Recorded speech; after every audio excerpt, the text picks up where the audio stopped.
Western air and maritime forces, I think they would have been more than up to the job. And in the meanwhile, you played on the mind of Assad's forces. They would know they were going to be defeated. You also had time to create a political framework. So it was a coherent military strategy, but things have moved on. And yet you're saying that strategy should be the backbone for fighting ISIS. Raise and take as much time as you need to raise a proper army on the ground. Well, my one caveat is, have you got the time we did have back in 2012? I mean, ISIS will grow in allure to many disaffected Muslim extremists. How many more atrocities? That's where I probably, if I had a perfect magic wand of way, I would mix Western forces, boots on the ground, much more so than I felt was the need back in 2012. Let me take a chapter out of your book. One of your great achievements in 2000 was actually stopping the civil war in Sierra Leone and preventing the RUF, was it? Yes. Yeah, from taking over, the terrible, thuggish, horribly barbaric rebels there.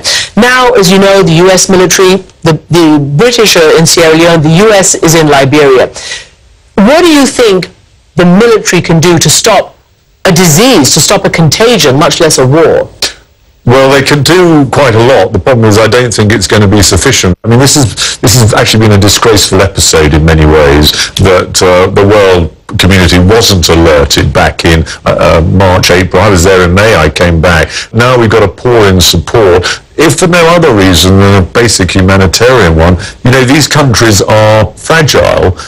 They do have Muslim populations. You only need a few. We're back to sort of northern Nigeria potentially, so there's a security implication. I just think that what is going into both Liberia and Sierra Leone probably isn't yet enough. It's a little bit too late and not enough, and we've got to learn some lessons from this, surely. General Richards, thank you very much indeed.